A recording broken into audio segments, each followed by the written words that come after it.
Hey, college football fans, this is Gary Greene, longtime sports handicapper and professional sports bettor here in Las Vegas for the past 35 years. And this is your Gary Wins videos and my favorite video of the year to make each and every year. And this is my favorite football game to watch all season long. And it's Army-Navy time.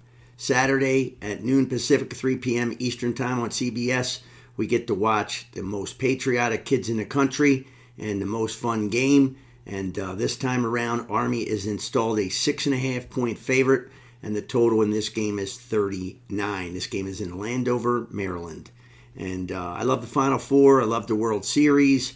I love the Super Bowl. But again, this is my favorite game. What these kids endure and what they put through with their schedule on and off the field, and then the football on top of it. No kids in any sport across college put forth what these kids have to put forth, and you got to tip your hat. And it's hard to root for one or the other when you're really rooting for both.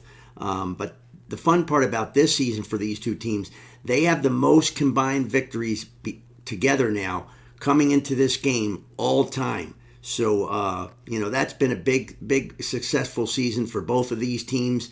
The Navy team does come in with the all-time record of a 62 wins, 55 loss, 7 ties. So they have a little bit of an advantage. But Army is off the gem of all gem wins, as they were an underdog last week in the AAC title game against Tulane. And they kicked Tulane's ass up and down the field. And they will come in with a little bit of momentum in this game. But Army also on a 2-game huge winning streak, and I laugh saying that just due to the fact that for a long time it was Navy winning every year. But Army in the top 25 for 9 weeks straight this year. That is the most that has happened since 1958. And for Army, this is the Army-Navy. This is the trend of the year. The under is 17-1. The last 18 years. And if you've just been betting under in this game for 18 years, you have made a unbelievable large sum of money. And the amazing part of it is the one time it didn't cover was only because the game went into 2 overtimes. So this has been a game where, you can throw all the records out the window. I've said this before on all rivalry games. There is no bigger rivalry game than this. These two teams say beat Army, beat Navy every day of their life, basically. No other rivalry does that. Other people tell you it's that big. It's not even close.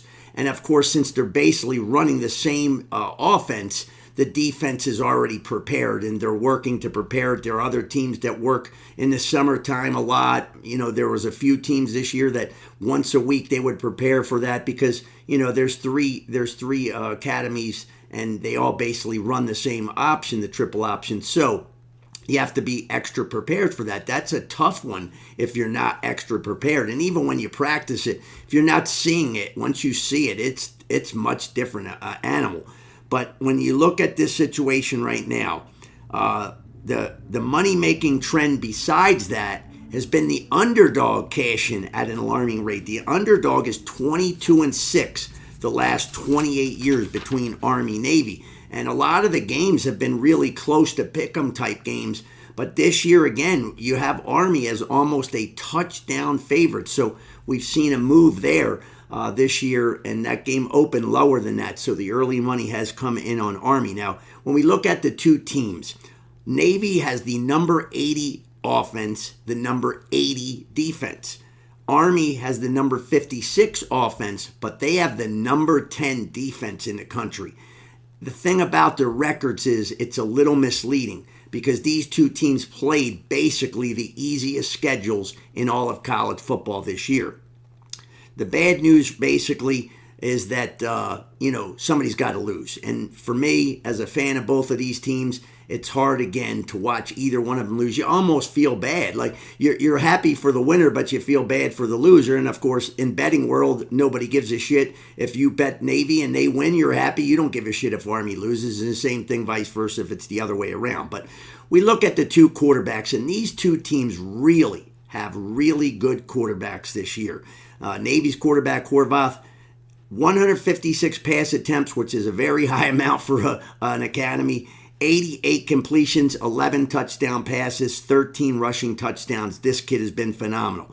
Army's quarterback Daly, 78 attempts, 45 complete. So he's passed it a lot less, half as much.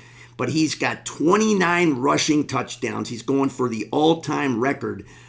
He's got 8 touchdown passes as well. So these two kids have done everything and more for their respective teams on offense. And you got to tip your hat to both of them. As far as Navy goes, they rush for 247 yards per game. They pass for 128. Army rushes it for 314, and they pass it for 82 yards per game. One big advantage in this game, folks, is special teams. And special teams in a game of this stature could come into play. Maybe not for the spread, because it is a higher spread, but it could be if you're taking Navy and taking almost a touchdown here. And I would tell you to buy a half a point if you're getting 6.5 on Navy to make sure that you get the 7 points, which is a big deal, because now you're going to almost push this game up to 10 points that you'd have to lose by unless it got dicey. But usually the dicey games, when they go for the 2s, is usually in a higher scoring game, not lower scoring games. So, but the special teams edge, Army is number 2 in the country, and Navy is 116. So big edge to Army there. 8 of the last 10 games have been decided by 7-4, 4-1, 7-4, 3, and 6 points. So again, in those 8 games, if you had Navy, you would have won 6 of those games, and you would have pushed 2 if you bought the half and got the 7, which is a big-time football number. The last 10 meetings, neither team has scored more than 21 points. And as far as the game comes in, on Saturday, Navy comes in very, very well rested off the bye, where Army, rarely getting into that title game in their conference, is getting in there, and so they're going to be coming off a shorter week, a bigger game. That was a tough game, even though they won big.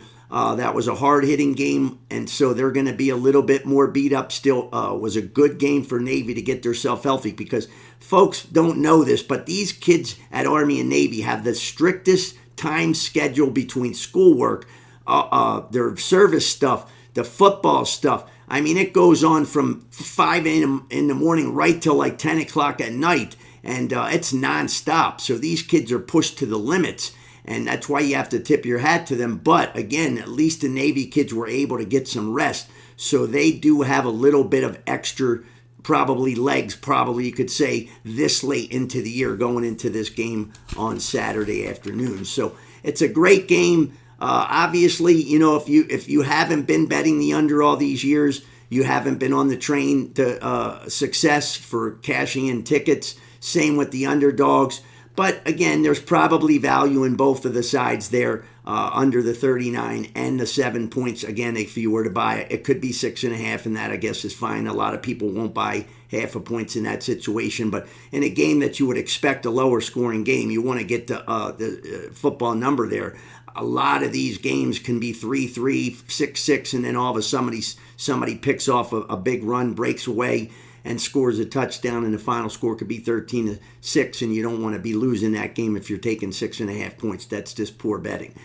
So best game of the year to watch. Enjoy it. Show the respect to these kids. I hope the audience is out there. Nothing better than watching that crowd and seeing half the kids on one side with the Army gear, the other half with their Navy gear and their trench coats, and it's going to be cold out on Saturday morning, or on Saturday afternoon when they kick off for this game. So watch this game, enjoy this game, and go Army and Navy. That's my pick for this one. Hope you enjoyed this video, and this is one of Gary Wynn's videos. Be sure to check out all my other videos, including my previews of the Sunday and Monday night football games in the NFL for week number 15, where we'll try to increase our 15-3 season record on our top prop picks of these games. And that's if I don't have a selection on the game. And I don't always pick Thursday, Sunday, and Monday games just because they're standalone games. I pick what's the best games on the board. And I always said, if a Monday night game was on Sunday and I wouldn't have bet it on Sunday, what the hell am I betting it on Monday for? That's why I'm a winning bettor, and that's why a lot of people aren't.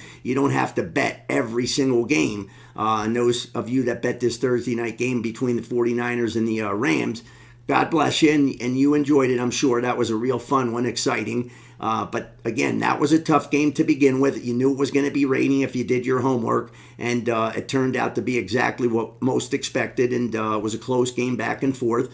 And scoring was tough a little bit because of the rain, but both defenses played fantastic. But again, folks, the lesson of being a winning bettor long term is you don't have to bet every single standalone game just because it's Thursday night, Sunday night, Monday night. I know that it's not as fun to watch, but if you do your homework, and a lot of these videos I try to help you, at least if you're not prepared, that I did the work so you didn't have to, use the information and then make your bets with a little bit more help involved there so that you're more informed before you make a bet. That's all you can do in betting. The more time you put in, the more chances that you are to increase your winning percentage and hopefully becoming a winning bettor. Most people are not going to be winning bettors. It's a hard thing to do. And most important thing is don't bet parlays, and you'll at least stay in the game longer. So if that helps anybody, then that's great. I've been trying to preach this for 35 years on radio shows and TV shows and everything else that I've done, articles, my magazine,